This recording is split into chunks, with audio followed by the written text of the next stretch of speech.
Hey guys, Carlson the Outdoorsman here. Today I'm going to be showing you a quick review of the Garmin Striker 4 I got a little bit ago. Now this is great because I have a canoe I like to fish in a lot out in the lake right next to my house.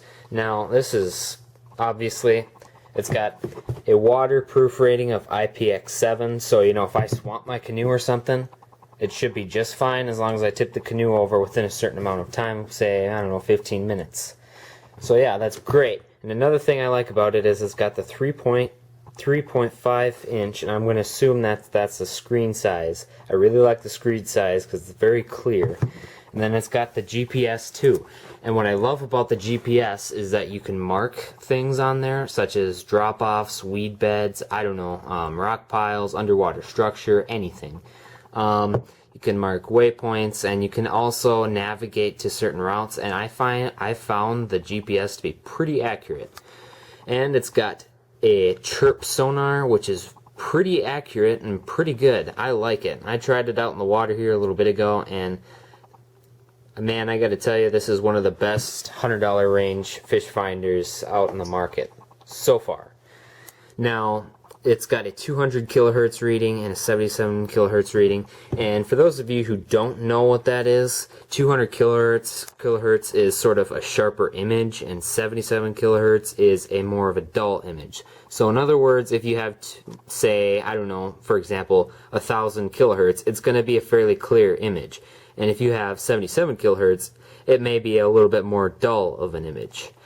But the upside and the downside to that, or the pros or the cons, is that if you have 1000 kilohertz, it's going to be a sharper image, of course, but the downside to that, the con, is going to be that you're going to have a smaller scanning area.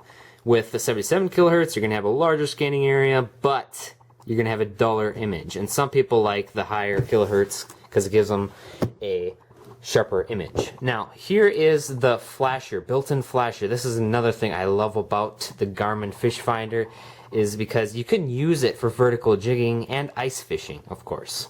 And they sell a portable kit for $100 that comes with a little float and another transducer and another battery, just like that. And it comes all set up. It's great.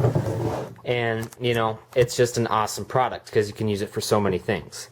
And then you have the split screen. You can either use a 77 kilohertz and a waypoint map. You can have it up or down or side to side, horizontal, whatever. It's great. And then you've got, you know, you can have the 77 kilohertz and the 200 kilohertz side by side, or you could just have the waypoint map. It's up to you. It's awesome.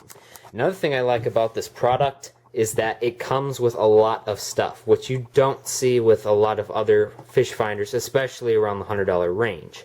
Now, this is $120, which is great. It's worth spending $20 more than, for example, if you bought a Humminbird Piranha Max or a Lowrance, because it has the GPS. I think it's got a better transducer. It's got a great waterproof rating, and it's got a built-in flasher, and there's just so many features with this.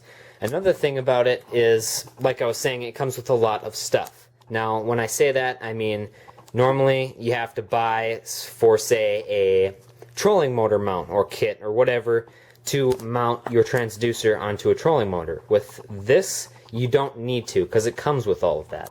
You can mount it onto your trolling motor as soon as you get it because it comes with the necessary parts. And it also comes with the transom mount installation kit. So that's great. I like that. And another thing is, well, what does it come with for papers, Carlson? Because I need to figure this out. Well, here you go.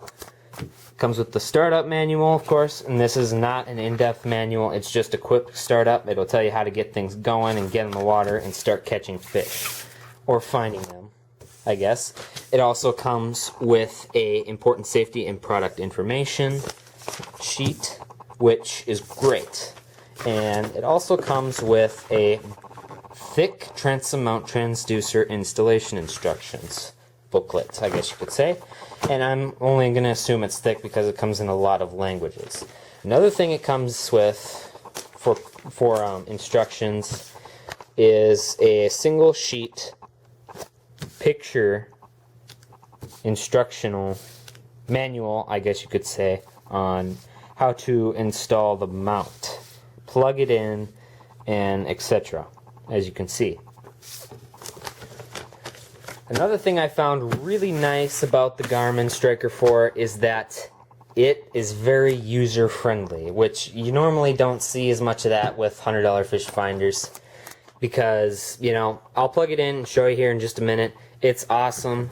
You know, you don't have to, you know, try and figure it out over time. It only took me like 10 minutes to get it down. It's like, okay, this is very easy. It's very user-friendly, and I like that. Another thing is, now, it doesn't not come with these, but you can also buy protective covers, kayak in-hull transducer mount, and user data sharing cable, which is nice, because, and that is also available with other products, but, you know, I seem to like having that information right on the box. And one of the things that comes with it is obviously going to be your power cable. Now, the power cable did not come with these little loops or whatever, loop connectors we'll just call them. Now I added these. Yes, this may be a little big, but it works. It's got a little fuse, which is nice, and this has a cover to keep it from getting wet, which is awesome. And it's also pretty lengthy, so you can stretch it out to a pretty nice length. So yeah, plug it in and go show you guys. Alright, welcome to my messy garage, guys. So here we got our Garmin Striker 4, and we're going to go ahead and plug it in. Now, this is the transducer cable. As you can see, it's got little rings, I guess you could say, and that makes it so that when you plug it in, obviously, it's got a pretty good amount of waterproofness to it, so you're not really going to have to worry about getting water in there at all, not unless you submerge it for a long time, which is unlikely that someone would do that. Now that we got that plugged in, I'll show you the transducer quick. Alright, so the transducer, I obviously connected to my Minn Kota here. Now what I did is I just zip tied it, which it did come with zip ties in case you're wondering, all the way down, and I connected it. Now all of these things here, except for the trolling motor of course, came with it to install it. Transducer, block here, this little pad to keep it from moving, which it holds on very well, and you've got this big zip tie that's not going to come off, at least not for a long time.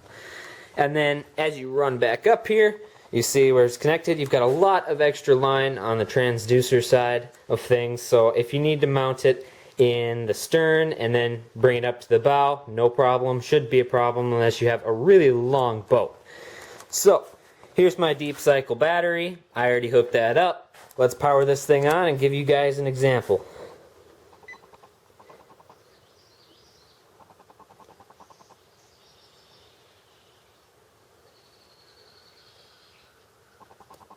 Alright, so I'm going to go ahead and go into settings, and I'm going to turn on simulation to show you guys, because I'm obviously not in the water right now. So, let's take a look at the traditional. And this is just 200 kilohertz. It's really nice. As you can see, it picks up things very well. Now we'll go ahead and show you guys the flasher. And this is what you use for vertical jigging or ice fishing, of course. Deep water alarm. It's very handy. Go to split frequency. You got 200 kilohertz and 77 kilohertz. As you can see, it's picking up things a little sharper on this side and slightly more dull on that side. It may not be noticeable to the human eye, but it is sharper.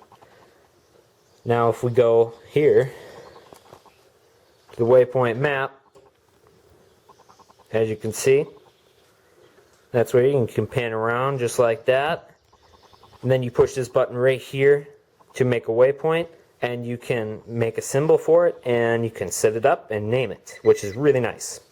Now if we go back and we go to waypoint map plus traditional, you can see you can use the sonar, it's 200 kilohertz, and the waypoint map. And you can also change it so that the waypoint map is up here and it's down there, which is really nice. And like I said, this is very user friendly, and you can customize home. It's got the GPS, and there's a satellite strength, which is awesome, only 120 bucks. So if you're looking for a nice little handy fish locator for your canoe, kayak, or even your boat, up front or in the back, whatever the case may be, I would recommend this. It's very user-friendly, it's awesome, it's high quality. You can hook it up right to your trolling motor right when you get it because it comes with everything you need. And if you'd like to see it in the water and in action on ice or on open water, subscribe, leave a thumbs up, and I'll be sure to do that and you will see a video of it. Thank you. See you later.